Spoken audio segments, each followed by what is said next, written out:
Capture 19 Delta here today to talk to you about the Colt LE6945 CQB. But before we go into that, I wanted to address the sequence of video in the beginning and what inspired me.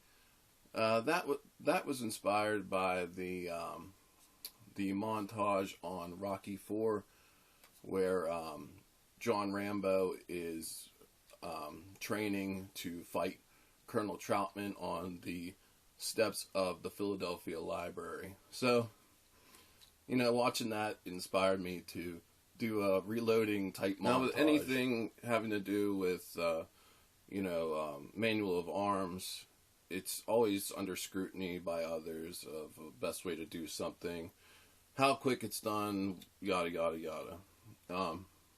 And that's to be understood, that's to be expected.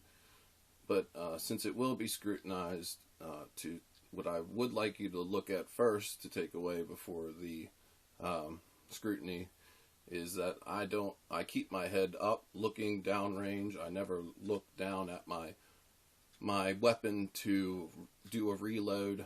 I always, every time the rifle is about to break my shoulder, it goes on safe and goes back on fire when it's on my shoulder. And also, I don't slap the trigger. I'm proud myself with my trigger discipline. So all that kind of does slow down the manual of arms with the reloads, but I believe it's a safer way to do things, a more effective way by keeping your head downrange and aware of your surroundings. It's what I believe in and what I strive to others to use. So just keep that in mind. I will be reviewing this Colt AR pistol, the LE6945 CQB, but at the same time, this is going to be the candidate for my AR pistol project. And the AR pistol project encompasses the parts that I am going to change out from its stock configuration to make it a more shootable weapon, suppressed, and have an easier time with that arms. We will unbox a new part every time I do a video, and then put it on the rifle. The Colt LE6945 CQB is a result of the Mark 18 program.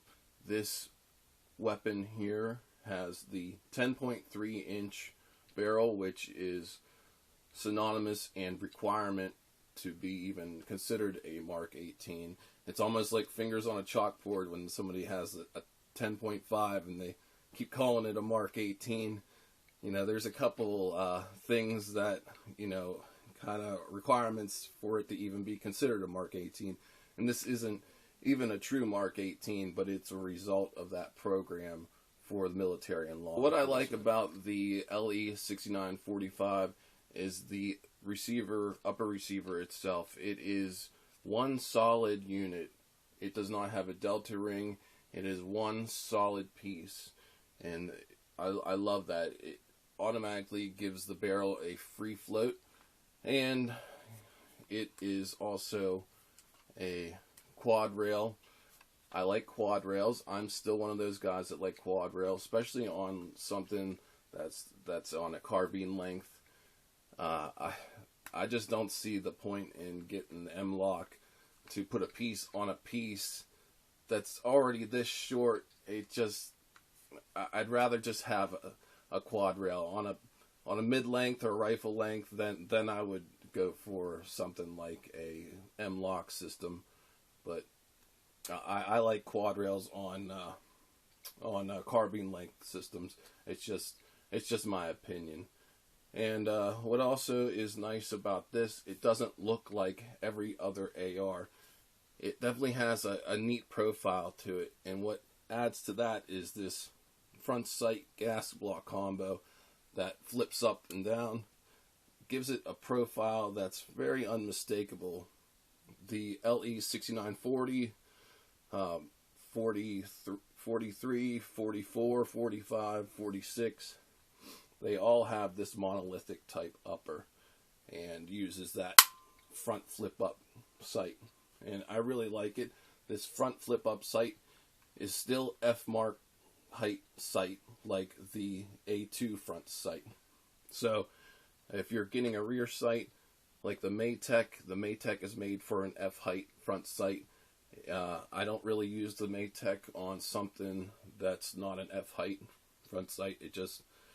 It's not compatible, and the elevation just doesn't work out the same. So to even use a Maytech, it has to be an F height front sight, really, to use it to its full advantage. Incorporates 2 QD mounts on the front, one on this side, one on this side. They do not have the anti-rotational stops in them, so if you put a QD in there, it's going to spin all the way around.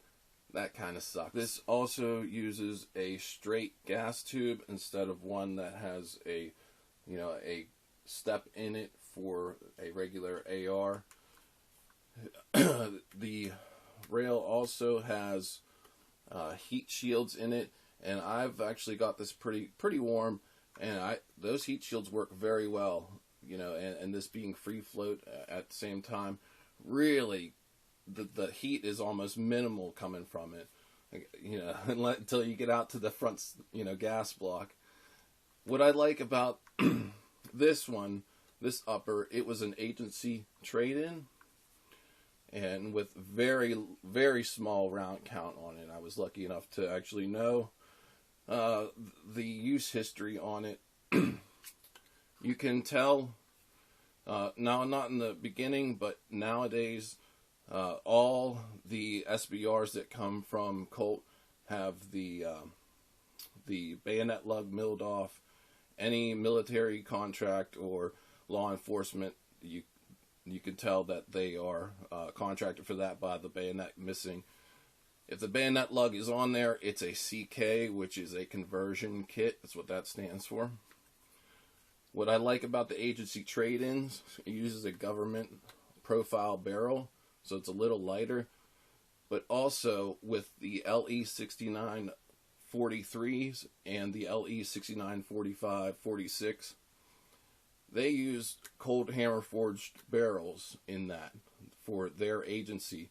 They don't do that on the conversion kits, but for the agency trade-ins, they're hammer forged barrels, and that's freaking awesome. These come with the typical A2 muzzle device, and this really isn't a true monolithic upper. I mean, it is, but this piece under here detaches so that you can have underslung accessories put to the rifle, and this little hole right here is the catch you push in to release this under piece. You push in on it and it slides forward and the plate comes off to have access to. I did depress this catch to get it off. As you can see, it is a government profile barrel. Once it gets past the gas block, it goes down to a smaller diameter. You can see it has the heat shield here, and these little nodules just line up with these holes and slides back until this piece catches right here.